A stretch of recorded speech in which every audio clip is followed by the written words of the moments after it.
Hi, I'm Danielle, and I'm a Registered Dietitian Nutritionist.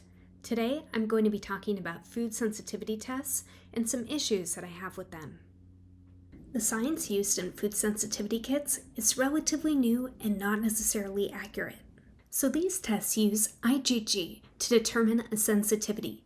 This stands for immunoglobulin G antibodies, and I know that's a jargon sciencey word, but basically, these IgG antibodies have been implicated in some types of adverse reactions to foods.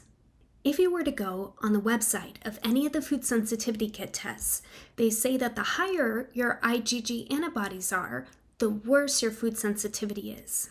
But there are two big issues with this interpretation of IgG antibody results, especially for people with inflammatory bowel disease. Issue 1. IgG antibodies for specific foods tend to rise in the first few months after the introduction of a food, and then decrease, even though the food may still continue to be eaten. That just appears to be the body's natural process of developing a tolerance to a food. So, if you were to take the food sensitivity test after eating a food that you hadn't eaten for a while, say bread, so we're talking about gluten, your IgG antibodies would be higher when you eat gluten, even though you may not truly have a sensitivity to gluten. 2. People with inflammatory bowel disease often have higher levels of IgG antibodies anyways as part of the gut autoimmune disease process, indicating the passage of food molecules as foreign invaders into circulation. But this could be misinterpreted as a ton of foods causing these higher levels of IgG when it's not the food at all. The main concern that I found is that people who take these food sensitivity tests come back with many sensitivities to food, like long lists of foods that they really may or may not be sensitive to. These tests can lead to people having overly restrictive diets, which can lead to other concerns. As you know, my husband has Crohn's disease, and just to preface, he's had the disease for over 15 years, so it's safe to say we know which foods he's sensitive to by now, especially with my help. But we thought it would be interesting if he took one of these food sensitivity kit tests and just compare their results to the foods we already know he's sensitive to. And I wanted to share with you his results because I found them very interesting. Basically, the test suggested that my husband may have mild sensitivities to 9 foods: cow's milk, egg whites, garlic, gluten, green peas, mozzarella, pineapple, wheat, and yogurt.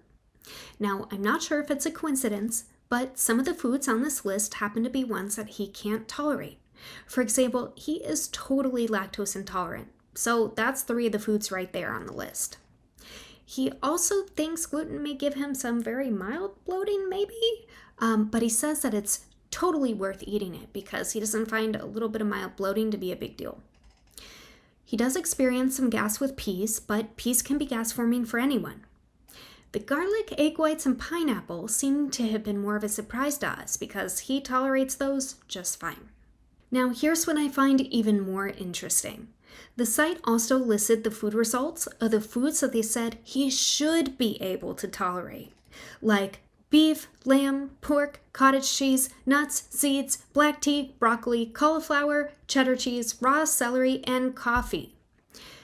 We really wish he could tolerate those foods, but I am his witness. It is a bad time if he eats them, like cramping, diarrhea, and blood. So that was a lot of information. Long story short, if you're considering taking one of these food sensitivity kit tests, I recommend looking at your results as a list of foods to further investigate, but not take the results as true sensitivities.